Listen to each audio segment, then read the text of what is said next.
Of SIP in JavaScript project. It's an open source project hosted on Google project. The main idea behind this project is to implement all the necessary standards of SIP in JavaScript, which allows you to build user agents, voice over IP phones directly in the browser instead of depending on any server-side component. So the demonstration page, which is phone.html, shows you a simple web-based SIP phone. This is the user interface of the web-based SIP phone. Let me refresh it to show what happens when the first time you you go to this particular website. Essentially, you can see here the Flash network is trying to detect a missing component, and it reports that something is missing. There are a couple of external dependencies that this project depends on, especially for the networking and the media device access, and that requires an external dependency to be installed and downloaded on your system. So I'm just installing that external dependency, and once done, the web phone essentially tries to reconnect and redetect that external dependency, and once connected, it gets initialized and shows you that it's ready to be used. The Flash network external component runs in your taskbar, which you can right click to see more information about.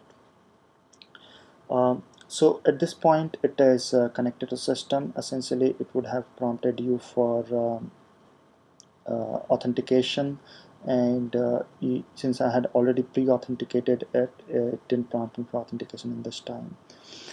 So once it is initialized, there are various configurations which can be edited here, similar to existing voice over IP phones, such as your name, your proxy address, and so on. I'll show you how I can register with the standard SIP proxy running on iptel.org.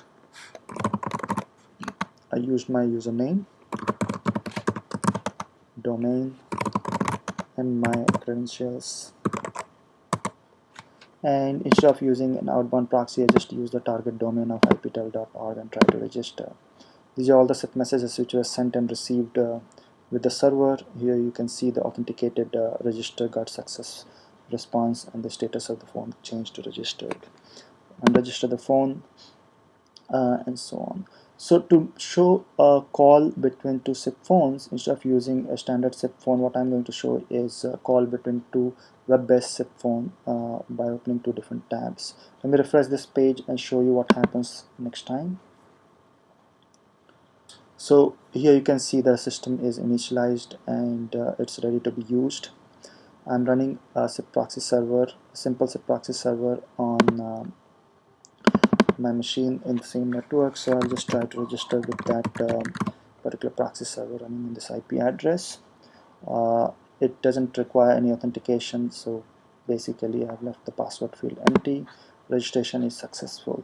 Let me go to the second tab and similar instance of this web-based SIP phone and register with a different username. So in the first tab I registered with the username my name.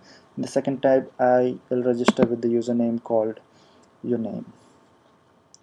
So one of the interesting features of this phone is that you can supply all the properties, all the configuration parameters from the URL itself using URL parameters, and they get used as default values for these different boxes, edit controls, and so on. So for example, let me just show you something like say outbound proxy address equal to 192.168.1.10. So essentially what it meant is it basically reused those values. Similarly, I could have supplied all the other properties from the URL itself, and that helps in easy testing. Let me change this name to your name and register with the same proxy address with your name. So now I have two tabs, two web-based SIP phones. First one is registered with name my name. Second one is registered with name your name.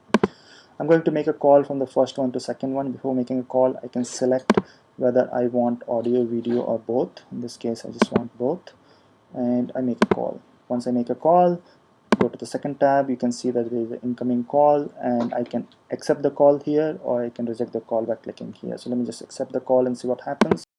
Accept the call, essentially device access prompts me again for various audio video device access for this application on both the sides of the phone. And now these two tabs are in audio video call with each other. This is the local video sent from this phone to the other side, and this is the remote video received from the other side. Since this is on the same machine, you don't notice any delay or anything like that. You can enable the video controls and on both sides. You can do full screen and so on. So this is basic audio video text chat audio video call from the web browser directly without depending on any server-side component to do the translation for SIP. When you hang up the call on one side, you can see that the other side also hung up, and just close the call. The text chat feature is essentially dynamic feature which can be used in call as well as out of call. So if you are not in a call already, then it's sent as a paging mode text message. So for example, I can say something like, how are you doing, as a text message, and it gets sent to the target address, your name in this case. On the other side, you can see that this guy sent a message can respond to. So this project essentially is a demonstration of SIP in JavaScript, and the idea behind this project is that you don't need to depend on the server-side translation for SIP if you want to build a user agent, voice over IP user agent SIP phone in the browser. If you are interested in contributing to this project, get in touch with one of the authors or post a message to the group, and they will get back to you. Thank you.